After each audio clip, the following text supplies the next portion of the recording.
morning, everyone, and thank you for joining us. I'm Dolores Fabiano, Executive Director of the South Niagara Chambers of Commerce. And on behalf of the Niagara Chamber Partnership, which includes Fort Erie, Grimsby, Lincoln, Niagara Falls, Niagara-on-the-Lake, Thorold, Port Colborne-Waynflete, Welland Pelham, and West Lincoln Chambers, I'm very happy to be with you this morning. Once again, we have a great panel lined up to discuss an issue that's impacting just about everyone, labor. Earlier this year, our Niagara Chamber Partnership, along with Niagara Training Board and Trusted Time, conducted an employee survey. We had 570 respondents, and the information we gathered was quite telling in terms of employee retention and engagement. Our conversation this morning will focus on the local labor market, where the jobs are, how companies are recruiting, and resources available to employers. I want to thank our tech sponsor, B4 Networks, truly the tech specialists that everyone needs. We're also incredibly fortunate to have John Armstrong from Armstrong Communications, a longtime champion for our local chambers, as the moderator for this series. So without further delay, I'll turn it over to you, John. Thank you, Dolores. And I'd like to welcome our guests for today. We are joined by Vivian Kinnaird from the Niagara Workforce Planning Board, Blake Landry from Niagara Economic Development, and Paul Robertson from the Employment Health Center in West Niagara. Welcome, everybody. Why don't we start things off with you, Blake? Can you help us set the stage for what we are seeing in Niagara in terms of labor trends? Okay, so it's no surprise that we're in the middle of a pandemic right now, and that there is a labor shortage. However, we're seeing growth in the labor market. We've already seen pretty much labor market recovery across the boards. So we're up to 232,000 in the labor market. Pre-pandemic, it was about 220,000. So we're seeing definite improvements in recovery. However, it's not across all sectors. So there's some that are fully recovered and doing well, and obviously some that are not. Right. So you said that we've recovered to pre-pandemic levels. Is that what I heard you say? Yes, correct. The labor force has recovered, and employment as well. We're actually doing better than pre-pandemic levels when you look at January 2020 to September 2021. But as mentioned, it's not the same across all sectors. When we look at sector by sector, the dynamics change quite a bit. So that would mean then, Vivian, that some sectors actually are up, where in terms of the people that they have employed, where others have shortages. Where are we up? Like what's that dynamic? Yeah, that's absolutely right. And Blake has said, our labor market in Niagara is bigger. And what we do is we compare what it was immediately pre-pandemic to what it is now. So, for example, in September 2019, we had over 11,000 fewer people working in manufacturing than we do now. So we've had a huge swing in employment in manufacturing, in transportation, and supply chain kind of jobs. And where the decrease is in, not surprisingly, accommodation and food services, hospitality related types of work. And that's because that sector was the hardest hit in the pandemic and is very slow to recover. And actually forecasts are suggesting it won't recover properly for at least another year. And that's got to do with the level of tourism, both that has been a result of the border closures and other issues, but people are just not moving around. So yeah, I mean, the gains are in the kind of manufacturing area for sure. And what's your assessment of the reason for those gains in manufacturing, for example? I mean, we've had some other sessions where we were talking with business people who did talk about how they've had to adapt through COVID, finding new markets, finding new suppliers. And is that because they've maintained those new suppliers and those new markets with the old ones coming back? Like what are you feeling, Paul? Yeah, we're seeing that. It's funny that you talked about manufacturing because we just completed our fourth quarter survey of the West Niagara area, so I can speak directly to what we're seeing there. In that survey, we surveyed just over 500 employers in West Niagara, get a response rate of about 65 to 70%. And we're showing the largest net growth is expected to happen in the manufacturing sector. So our results, I'm glad to hear that our results are that accurate. We show right across the board about 42% net increase. So 42% of employers surveyed are expecting an increase. There was no, the numbers this quarter were very similar right across the board. In past, the last few quarters, we were seeing it more in the hospitality industry, but I'm wondering if the hospitality industry is getting more and more hesitant in what their approach is. So they're kind of unsure on what they're going to see. But the manufacturing, I think we've also been seeing a lot of people saying that they want a new career. They don't want to do this anymore. We want something else. And so perhaps that has opened up the doors because there has been this need in so many different sectors that we've been seeing people transitioning out of one and into another. Yeah. Is that notion of changing jobs or changing careers with potential growth in the manufacturing sector? Is that because those jobs are considered to be better jobs, maybe better paying jobs, better benefits, or more security, or just a change? What's your perception, Blake?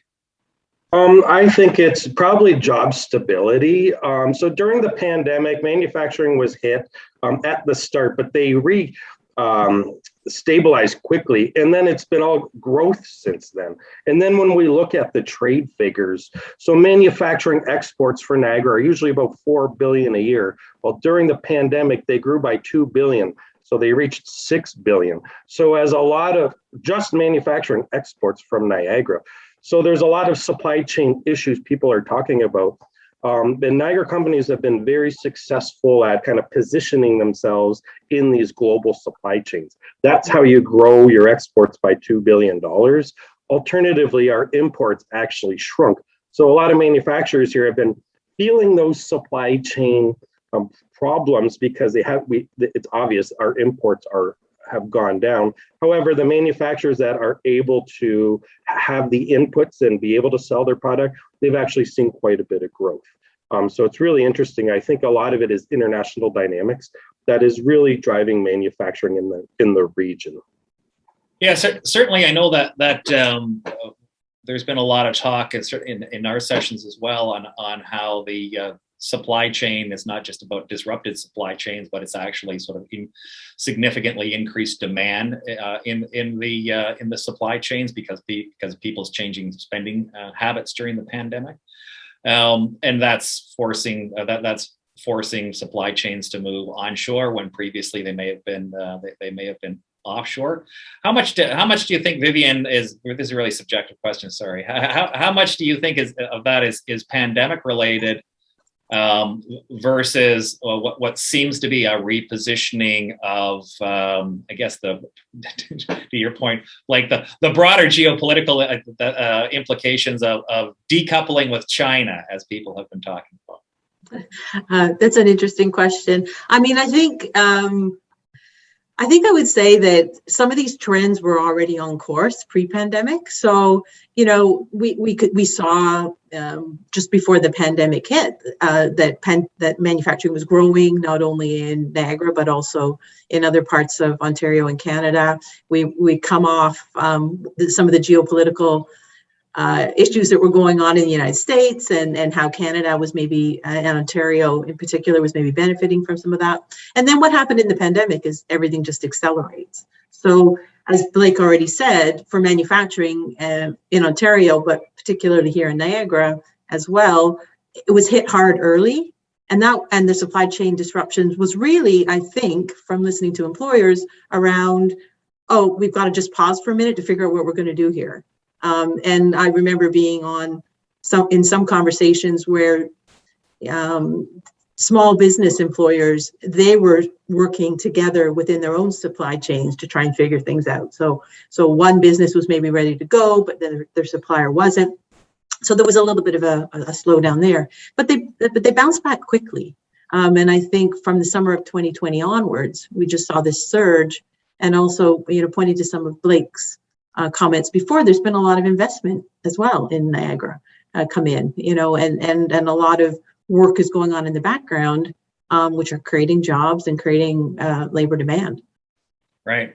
So Paul, with this kind of increased labor demand and people changing careers and with an interest in changing careers, as you were talking about, Blake's comment about stability, is that having an impact on the competitiveness of wage packages that are being offered? I mean, I live in beautiful Beamsville, Ontario, and I was driving past McDonald's, and they have a sign out there that basically says benefits start immediately. Yep, absolutely. We're seeing it right across the board, right? It doesn't really matter the industry, but we are starting to see that it's no longer the requirements and the job duties. It's more, why work for us, right? Right. And so, we are seeing that. We're seeing talks about, signing and retention bonuses, educational benefits, paying for your education, advancement opportunities. We're seeing an increase in radio advertisements for employers. At least I'm noticing that myself, driving into work every day, about job fairs specifically. And we're starting to see those out in the Toronto area starting to reach out this way as well, for their short staff. So there is that competitiveness across the regions as well. Yeah, it's certainly something that we're seeing more. I've always encouraged my employers, especially pre-pandemic, to advertise that. Why work for you? And we started to see it, but we're really seeing an uptick now. Everybody is advertising it. Interestingly, I was away on a trip Labor Day weekend up north, drove past a Tim Hortons, and they were actually advertising daily pay. Right. Yeah. So Blake, it hasn't been a seller's market for in the job market for a long time. I imagine some sectors that have been in high demand, particularly probably in tech for some period of time, but just kind of on across the board. When was the last time we actually saw this kind of a market in Niagara, for example, and what do you think the impact's going to be? Yeah, this is really interesting. I've been looking at this stuff for quite a long time, and I never noticed like this level of demand. So I think it was coming here. Like what we're seeing is like an extra regionalization of the labor force. So now, people in Niagara can work in Hamilton, can work in the GTA, and vice versa. So what's happening is you're opening up the entire labor force of the golden horseshoe. And however, there's still labor shortages, as I'm sure you're aware from listening to businesses. So, it is very interesting. I've never seen anything like this. It was interesting before the pandemic. We were doing exceptionally well. We had like a record low unemployment rate. Then the pandemic hit and it turned everything upside down. But now we're getting back to that trajectory. And now the issue is labor shortages and competition for people. So I think businesses are going to have to get really creative and innovative in terms of what they're doing. Like Paul mentioned, offering other packages, offering other things that could be attractive to new staff, offering new benefits, offering higher wages. And again, it's not just the wages, it's everything from, the type of work to the benefits to the culture of the workplace. All of these things I think are influencing it. And and I believe the pandemic kind of exacerbated it. So it's really evident in the data right now in terms of a major shift in labor across the whole country, that is. Yeah, Vivian, go ahead. Yeah. Can I just add to that, John? I just wanted to emphasize what Blake was saying there. Dolores mentioned some work that we'd done with Trusted Time earlier in the summer. And, when we look at some of our survey results of employees, we asked them two questions. One was, what was the most important aspects of a job offer? And number one is compensation, and then number two is the meaningfulness of the work. But when you ask the same employees, what keeps you in a job? What makes you stay? The number one answer is their personal satisfaction with their work.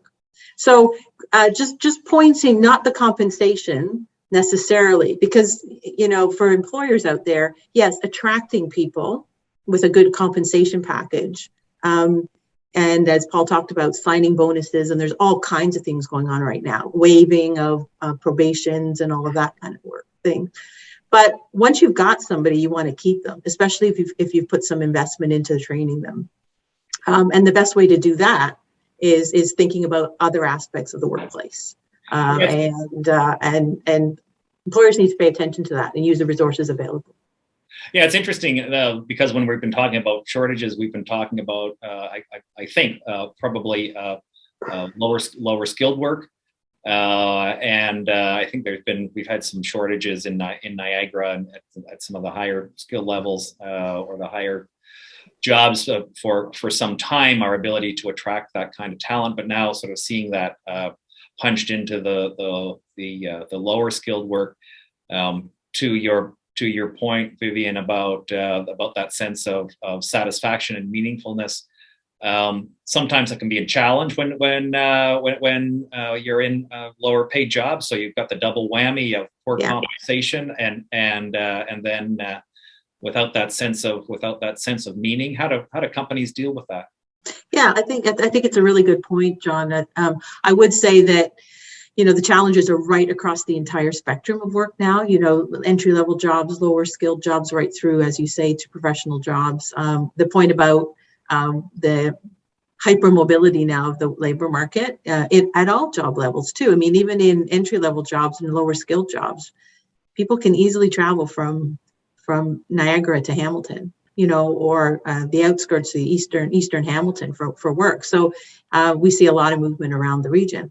But I think, what we need to be thinking about is even at a low paid level job, people want to feel valued for the work they're doing. And then employers just building a slight ladder there on what the opportunity is after 3 months, 6 months, 1 year, and it's not necessarily, is there a little bit of on the job training? Is there somebody on the shop floor that is experienced that people can shadow and work with? It just gives them a little bit of an entry point into the workplace, and then a feeling that the employer values their contribution and is willing to think about how they could move up if they show the right skill set. So it's just paying attention to these little details, I think, could make the difference. Yeah.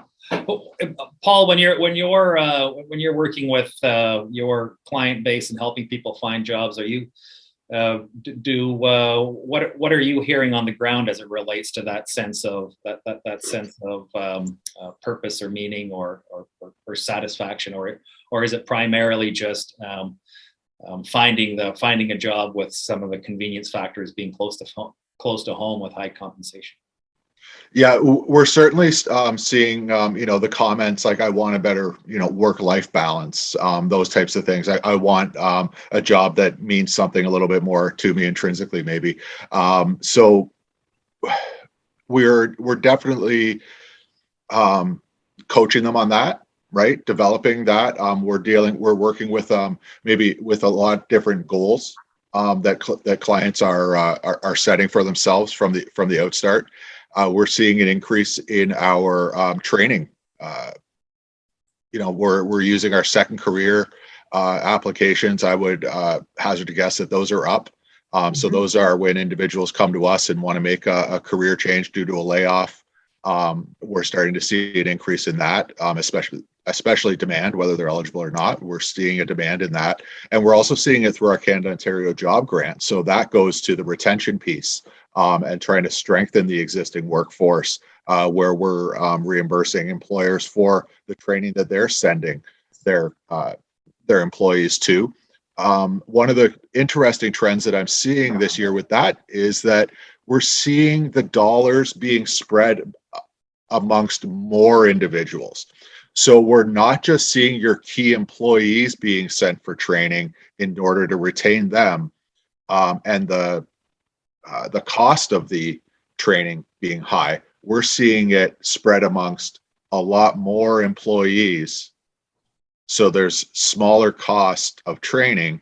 However, it's more of the entry level that they're now moving to the next level, as opposed to our maybe middle management moving into senior management. Yeah, that's super interesting. So Vivian, do you think that the training that Paul's talking about is anchored in, I can't get employees who are qualified outside, so therefore I'm going to have to train my own staff? Or do you see it as a retention component anchored in helping to create a sense of job satisfaction? Because it kind of sounds like those two things are converging with the because very often previously, I don't know what your experience is Paul, but when people are going through job transitions, it's often reluctantly, and retraining programs are things that are have previously been more dreaded than you can't teach an old dog new tricks kind of stuff, and with fear and trepidation. And now people are actively pursuing changes. That's requiring additional training. Employers are offering more training because they can't get people, and that has the potential to increase satisfaction. So what do you think? Are we seeing a convergence of a very good thing here, Vivian? Yeah, it could be. It's a good way of thinking it and framing it, John. I think there a few things again are happening all at the same time. You've got employers with kind of back against the wall, like needing to find people. That's going to drive them to start thinking about these things. You have, as Paul pointed out, workers or either job seekers or even people currently in work deciding they're wanting to balance work with well-being. We talk about well-being. That's quite a common thread now. And then making job choices and even career decisions or job change choices based on that well-being balance, work-life balance, whatever you want to call it. And then you also are seeing through the pandemic, at least at our provincial government, but even at the federal government level, quite some changes to the funding for the training, and quite innovative ways in which employers can be engaged. Paul talked about the second career that's been reduced to 1 year. I'm aware of lots of provincially funded training that's going on with respect to under the kind of umbrella of economic recovery that is in on-the-job training, short-term training, micro-credentials. There's all kinds of new and innovative ways in which employers and job seekers can engage with the training. So I think people are voting with their feet and saying, I want to change things up. The pandemic has taught me A, B, and C. I want to change things up. But at the same time, you've got opportunities to train, not maybe perhaps being as painful, John, as they were in the past, because they're maybe not as long-winded or don't require you going back to school full time or whatever it is. So it's a very dynamic environment. And I think a lot of the points you were making there all have converged. Yeah. So Blake, I know across North America, but just to pick on our little Niagara, we've been talking for decades, it would seem, about the impending labor shortage due to the aging population. Then certainly we were seeing kind of pre-pandemic that people were starting to stay in the workforce longer. And then there was certainly encouragement for people to stay in the workforce longer. I'm not sure what kind of an impact has the pandemic had on whether or not people are actually staying in the workforce, or as part of this overall work-life balance and these kind of reevaluation caused a number of people to actually leave the workforce and decide to actually take that retirement, and has that contributed to some of the shortages? Well, you're right. Niagara, historically, we've been an older demographic than Ontario and Canada, and that does have a direct impact on our labor force. When you look at a lot of the labor force growth, a lot of it is people coming into the region, as well as younger people. So I think the pandemic actually may have encouraged a lot of people in their retirement years, 65 plus, to actually, leave the workforce. But that said, our labor force grew, between prior to the pandemic and now. So that's a combination of, younger people in Niagara getting into the labor force, and then people moving into Niagara. However, through the pandemic, we did see quite a few people, and I even have a lot of anecdotes of my own family. My mother, for instance, left the labor force during the pandemic. It just was not worth it for her anymore to work as a nurse during the pandemic. She's past that part of her career. So I think it's a combination. But we are doing a great job in Niagara attracting people here. So we're anticipating 6% population growth over the next 5 years alone. So that's like 20,000 people or so. So we're doing a great job attracting people here. But you're correct. The aging demographic, the baby boomers, are exiting the labor force, and that is actually creating a lot of challenges with businesses, especially the retention of, those business specific skills, those management skills. Someone has 30 years or 40 years worth of experience in a company or an industry. That's really hard to lose. So we're in a transition period, and it's going to be tough. That said, it's being experienced in Ontario and across the country as well. However, we just happen to have a slightly older demographic here. But that is something that's going to be a challenge, I would suggest, for the next 10 years. Now, how much of the influx of new residents coming into Niagara? Certainly, pre-pandemic, the sense was it was basically people retiring out of the GTA, taking the capital that they've built up in their houses, and then coming to Niagara, where housing at that point still is more affordable than it was in the GTA. Then certainly during the pandemic, we've heard more and more about as related to also more broadly housing affordability and lack of housing affordability that we're all facing. So I guess my question is the influx of new residents, is that demographic changing? Is it moving from predominantly retired seniors down more into working age people, and has that helped to create the increase in the workforce? Paul, what do you think? Interesting. We're seeing, I guess, because we're there to help, but I am seeing an increase in the older worker coming to see us. Those that are even, as old as 70 plus 70, still wanting to stay in the labor market. They were perhaps laid off throughout the pandemic, specifically in the administrative area.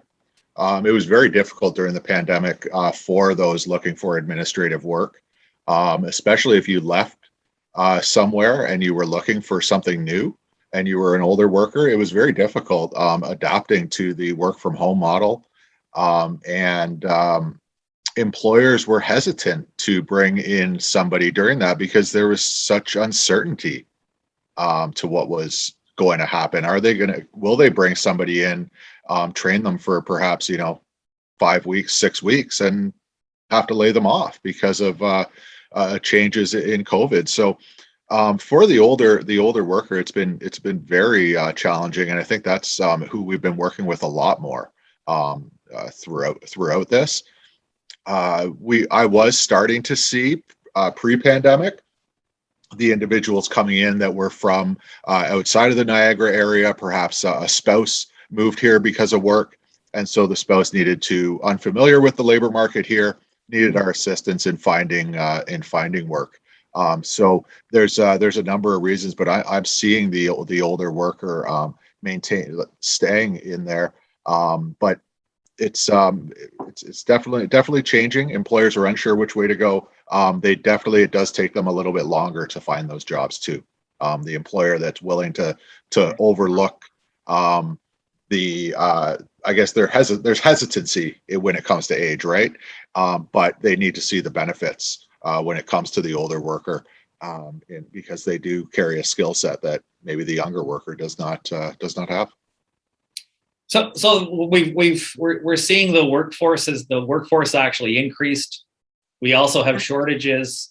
Yep. We have some people leaving the workforce because of COVID. Where are all these new people coming from who've actually increased the workforce, Vivian? I think, to kind of build on what Paul was saying there, I think I'm really looking forward to the 2021 census coming out, because those figures will really give us an indication of how Niagara's demographics have changed between 2016 and 2021. I think my gut is telling me we're going to see more surprise changes than you would expect, and over the previous 5-year intercensal period. But a couple of other factors here worth considering. First of all, the pandemic has created a remote workforce as well. So I think some of the people that have maybe, and this is anecdotal, there's no data yet to support it, the workforce may have grown in Niagara because more people are living in Niagara, but not necessarily working in Niagara. That could be because they're working remotely. We saw a huge exodus from Toronto in the housing market as people sought housing in more affordable housing in the periphery around Toronto, but they could still maintain Toronto-based jobs. Whether those folks end up having to return to the city, who knows? But we do know statistically that during the pandemic, on our monthly labor market reports, the increase in those working in professional categories increased significantly. That was a big jump when you look pre-pandemic and then monthly through the pandemic. The number of people in Niagara that were working in those types of jobs did increase. Where did they come from?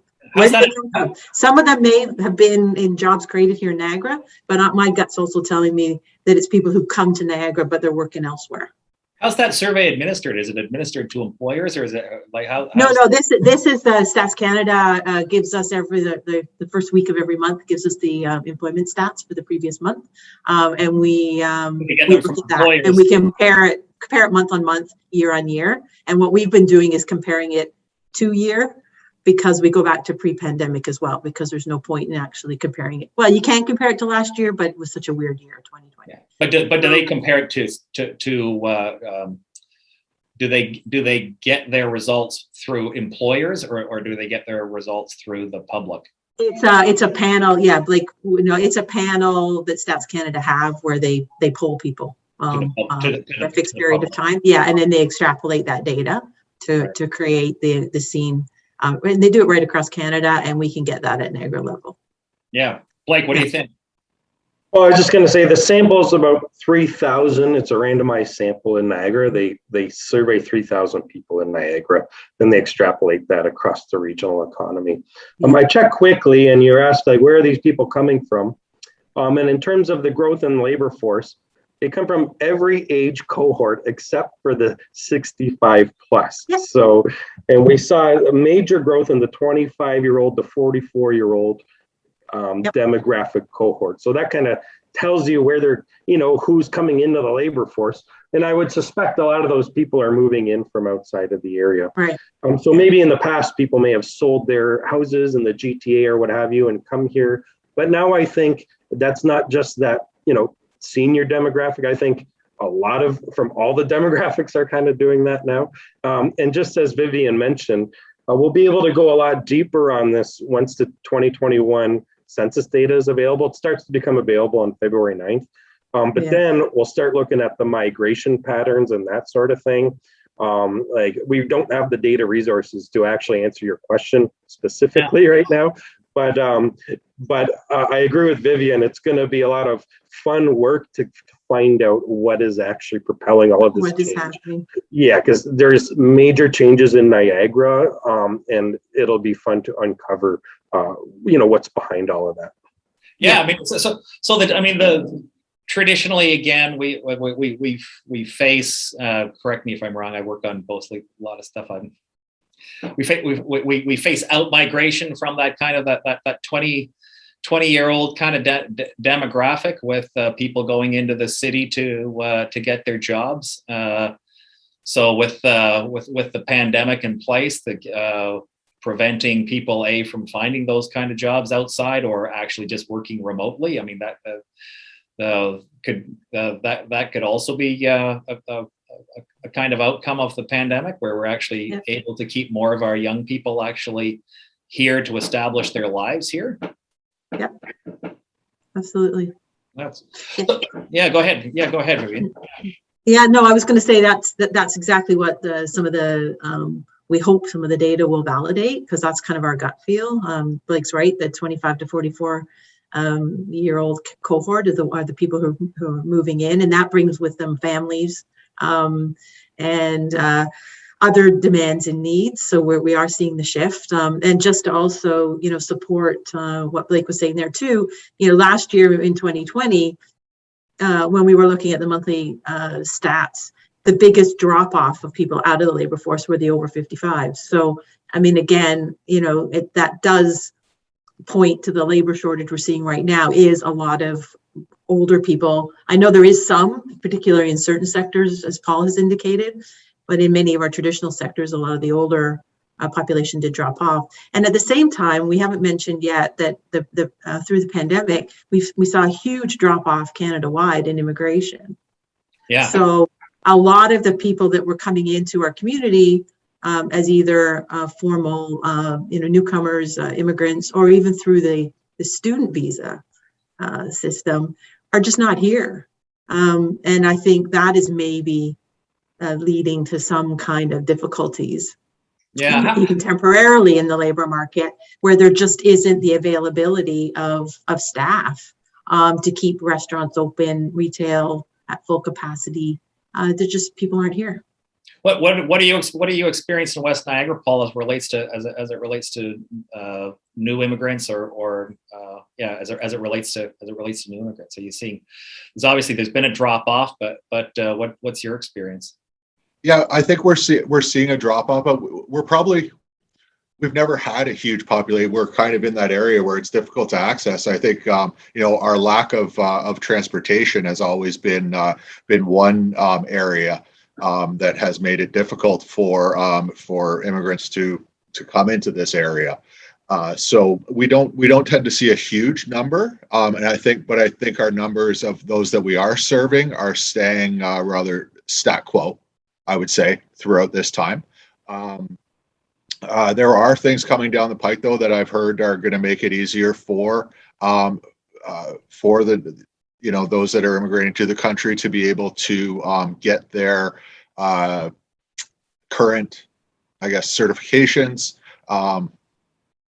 validated here. They won't have to go through as much red tape to get those things done in some of the high demand industries. I'm sure, Vivian, you were nodding your head. You may be able to build on that as well. Yeah, I think you're absolutely right. I think when Blake has also mentioned looking ahead, labor shortages are going to be a struggle for us just based on our own demographics. I think the Blake, you may correct me, but the stats say that we're into the late 20s before that younger cohort of 18-year-olds rebounds to levels that we saw a decade ago. So we're not got the young people graduating at high school, graduating at college, graduating at a university locally in order to fill all the jobs that we're going to need this decade. So we need to find other pipelines of talent, and I think newcomers is one of them. The government of Canada has got huge, ambitious goals for granting of new Canadians over the next 3 years. I mean, it's huge. And I think in Niagara, we would, having a kind of an organized way of saying, okay, what are our labor shortage? What are our talent needs? And how can we make sure we can tap into some of these new Canadians that are arriving very highly skilled? The stats show that new Canadians, even after 5 years of being here, are very underemployed, given their background, their training, their education. They're still very underemployed. So there's an opportunity for us all to kind of look at that and think, okay, how can we ease the way in which we understand international credentials. As Paul said, the provincial government has just made some announcements on that, which I think are great. And then in our local economy, how do we work with employers to help and support them to see the opportunities and ease that way in? So that's a huge opportunity for us going forward in Niagara, for sure, for the next few years. Yeah, sorry. Yeah. Like I mean, I don't really think that, apart from things like, the temporary foreign workers program in the agriculture sector, I don't really think Niagara has relied too much on newcomers for its labor market. Do you see with what's happening in the workforce that's going to change? A, going to change. B, should change. C, has to change. Well, I wanted to, good timing. I just wanted to pick up on Vivian's comments too. And I believe, I 100% agree with her. We need the immigration. We have a natural decline in our population, so there's no way around it really. One thing where I have some experience in is mentorship, mentoring newcomers. And I actually did it under one of Vivian's former programs of the Niagara Immigrant Employment Connections Initiative. So just myself, I mentored 10 different immigrants who are foreign trained professionals in things like computer science, engineering, that kind of stuff. They all have very good jobs now. All it took was that hand holding, So this is my anecdotal experience, just advising them, mentoring them on how to navigate the job environment here. All of them had in-demand skills. All of them were highly employable, but they didn't understand the employment culture. And I just reviewing resumes and that kind of stuff, it just wasn't in line with how we do things around here. So it was actually quite simple, the type of mentorship they needed. Maybe each mentee took maybe 10 or 20 hours of my time over a few months. But that's just one anecdotal experience I have. There's many mentors under that program, but we need to do that at maybe 20 times the scale or 30 times the scale, like all new foreign trained professionals would benefit from some type of mentorship arrangement like that. And I truly believe that can be an effective way to integrate them into, the economy and be contributors and generate, economic impact and that sort of thing. Yeah. Is that mentorship program still available, Vivian? Not as formally as Blake described there, but as a concept and as a method that we all have experience of working at. Yes, for sure. I mean, I think we need to sustain immigrant connections. And work with our settlement service providers as well, who are seeing a lot of these newcomers into our community from the get-go. Work with them on the employment opportunities and offer some of that kind of mentorship, but networking, connections. It's all about connections. And again, there's newly funded, provincial programs, whether they're at employment service centers or at new settlement centers, or we've got them at NWPB, who are actually focused on this. Like, we're actually trying to work collaboratively across the community with employers, with service providers to say, okay, what does everybody need in order to make these connections a bit more permanent and evaluate it. It's a golden opportunity right now, not only with the talent that is there to come in, but also, in our organization, we work at national level, talking to IRCC or Immigration, Refugees and Citizenship Canada around, okay, let's kind of even target, who's coming in, and here's our labor market needs here. Can we attract people to our community that fill the labor market needs that we have? I think that's a great way forward, because then that helps everybody. It helps employers find the talent they need, but also helps newcomers who are looking to settle to find jobs quickly, and find jobs quickly commensurate with where they're at. And where they're at could be anywhere from, being a skilled tradesperson or being a qualified engineer. it needs to be at multiple levels of job need as well, not just very advanced professions. Right. So Paul, how well do you think we are set up here in Niagara to mount and execute a newcomer strategy? And what do you think we need to do in order to make sure we can capitalize on this golden opportunity that Vivian identified? Yeah, I think that we've got some of the groundwork laid. I think that the biggest obstacle, or that I talked about earlier, would be transportation throughout the Niagara area to get somebody, if you are coming in at Niagara Falls, how are you going to get how are you going to get to West Niagara, even into the Hamilton area, right? So that I think first and foremost needs to be looked at, so that we can facilitate what it. Uh-oh, is that? Oh, that's Paul. Yeah. Since I've been in the labor market, I've been speaking with employers on how can we utilize foreign workers to help and they've all struggled with it. They from the manufacturing standpoint, they would love to be able to bring in foreign workers to assist them, but there's a lot of red tape that they've got to go through. It's very difficult. So I think one of the things is just educating them on how to go about it would really help as well. I think there's a difference between foreign workers and newcomers. Yes. Sorry. Yeah. So Blake, what do you think? Are we well set up to take advantage of the opportunity to bring newcomers to help fill our labor shortage? And if not, what do you think we should do? Or if you think we're doing okay, what would you do to enhance it? Well, we're doing all right. I think the province could do a whole lot better in having more provincial resources around this area. Again, I'm a pretty big proponent of that mentorship, of guiding newcomers when they're here, so that they can be more attractive to your manufacturer or what have you. So Niagara, we're doing all right. We had some great programs, like I mentioned, the one under the Workforce Planning Board. That was an excellent program with lots of participants that helped settle like many people. So that said, we need to be doing better, but it's not a Niagara issue. It's a national and provincial issue.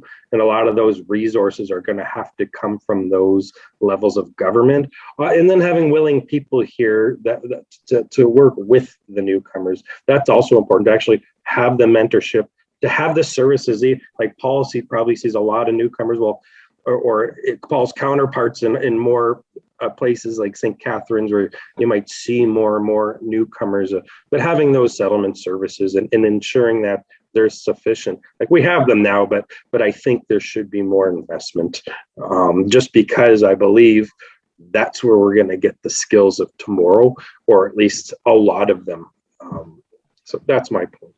Everybody is going to be fighting for the same opportunity, the same skilled workers who are newcomers. Vivian, do you think we're set up to be in that game, or what would your recommendations be? I think I would echo what Paul and Blake have said. As we have elements in place, but there's a lot of work to do. I think we need to really think about ourselves, as an inclusive community in its entirety.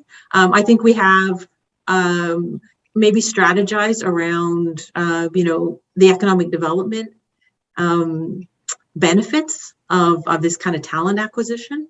And maybe this is a timely opportunity because the region is going into its 10-year economic plan, and I know all the municipalities are engaged with that. And I would guess, I'm just guessing, but at this particular point in time, labor and talent attraction and retention are going to be a part of that longer term economic development strategy, as labor plays such a key role in the growth and development of any community. But I think working together, working with the settlement services, linking very explicitly linking up settlement with employment, I think is an opportunity going forward. I think there's maybe little gaps there, not just in Niagara, but in the system at large, across, as Blake was saying, across Ontario, even across Canada. Some of the tables I sit around, there is a real interest in thinking about, okay, how can we ensure that these newcomers are also linked to employment through mentorship, through explicit hiring opportunities, and then working with employers, providing them with the resources to feel secure about who they're hiring, understanding backgrounds and educational backgrounds and credentials. And there's a lot of resources around to help smooth that as well, I think, emerging in Niagara, but there's also a lot across Ontario. So we're not there yet, John, but I think the opportunity is presenting itself to us right now. Interesting. So we do have a question in the Q&A, so let's roll through that one. With so many entry-level blue-collar positions available, how do we help businesses fill these positions? Many small businesses are still struggling to recover from closures and revenue loss due to the pandemic. How do we attract people? How do we attract the people resources they need to survive, recover, and to thrive? So we have vacancies, we have lost revenue through the pandemic, yet higher demands to spend more. How do companies deal with that? What do you think, Blake? That's an easy question.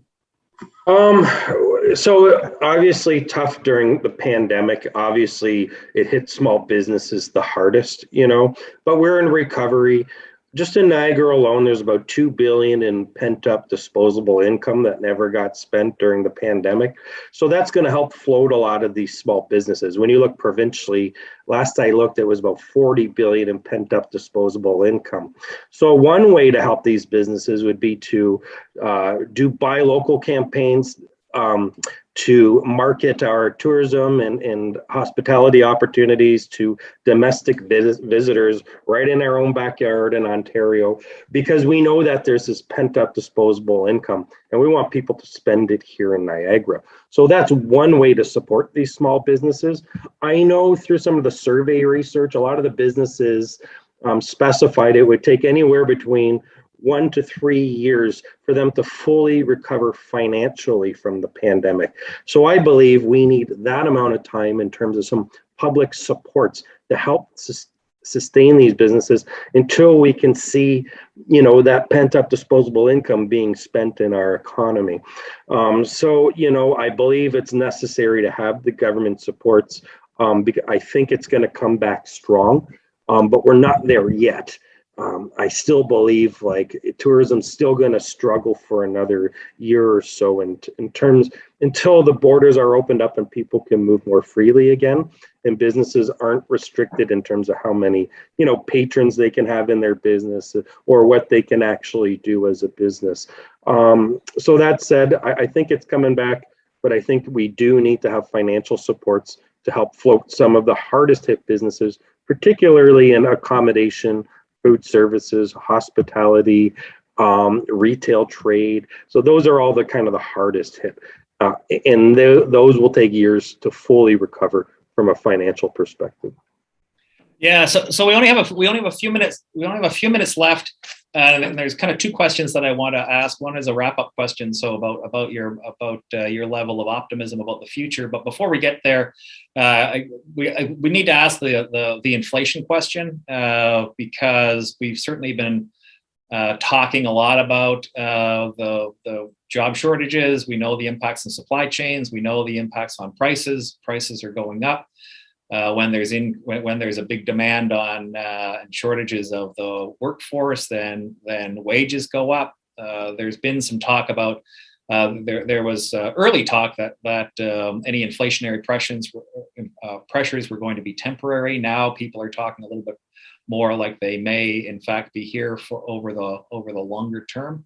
What kind of an impact do you think inflation is going to have on the workforce going forward, Vivian? I think it's a great question. I think there's a lot of different factors that are going to be taken into consideration.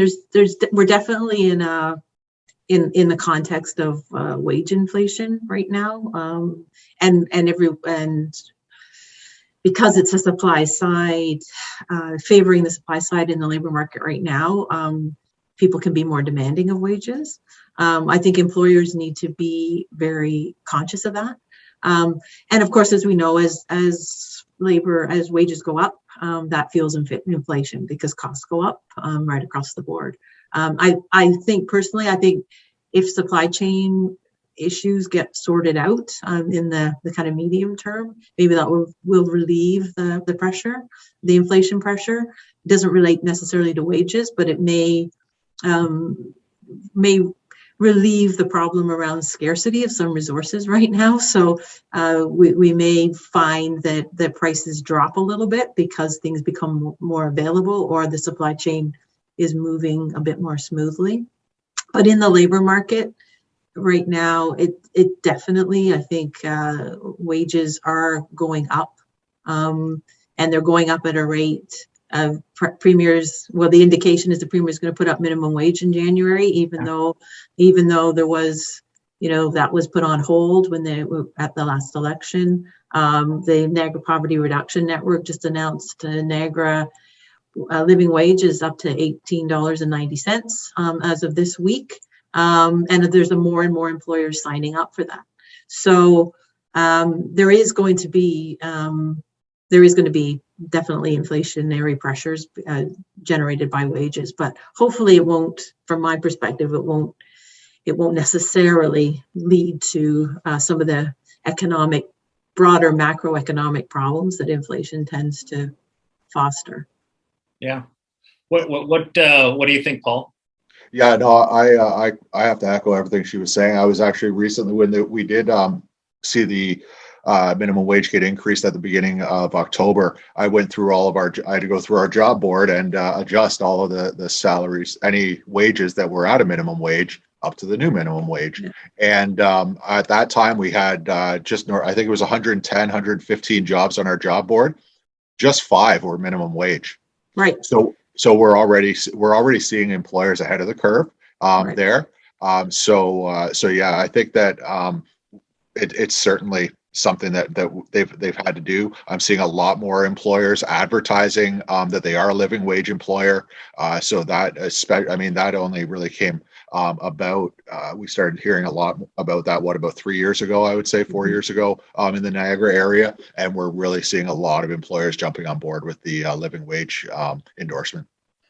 Yeah. Can I just say, sorry, just to back up on that. Can I just say to answer that, even the question in the chat, employers, something that employers could do is just pay attention to that wage, that offer, that wage offer, and take the data that's available. Like at NWPB, we can provide wage data that compares us with Niagara, with Hamilton, with Toronto, with where your competitors are, and it's an easy bit of data to tell people for every single occupation that would be out there. So paying attention to that may be a solution to being able to attract and then retain. Yeah. What do you think? Like, we only have a couple of minutes left. We only have a minute left. I'm not going to get to my follow-up question. My thoughts, we had a period of deflation at the start of the pandemic, and we're playing catch up right now. I don't think this is going to be prolonged. However, I think some of the wage gains and some of the price increases may be here to stay. So, so yes, it's going to be tough for a little while, but then I can see it stabilizing through 2022, basically. And that's what I've been reading a lot of the economists in Canada suggesting. You hear the word transitory, but that's my belief. I don't think it's here to stay. I don't think the economy can sustain it. I don't think the wage rates of people can sustain it. So I believe that throughout 2022, we're going to see it come back to more of a normal level, around 2%. So really kind of anchoring as the economy kind of the kind of spending patterns kind of reflatten out across the broad base of the economy, as opposed to it being sort of concentrated in one sectors and very small in other sectors, which create all of these crazy pressures. as spending habits start to normalize, then those inflationary pressures will start to ease. Exactly. Right. That's all the time that we have. Thank you very much. I'd like to thank Vivian Kinnaird from the Workforce Planning Board, Paul Robertson from the Employment, oh my goodness, Help Center, and Blake Landry from Niagara Economic Development. It's really been a great conversation. Next week we will be talking about affordable housing as a part of Niagara's Road to Recovery. Our guests will be Jim Bradley, the regional chair, Joanne Harritz, an assistant professor in political science from Brock University, Mark Bassiano from Mountain View Homes, and Nicole Regier, the interim executive director for Jillian's Place. Wow. So I'd like to thank everybody for joining us today, and we'll see you next time. Thanks very much. Thank you. Have a good day. Thanks.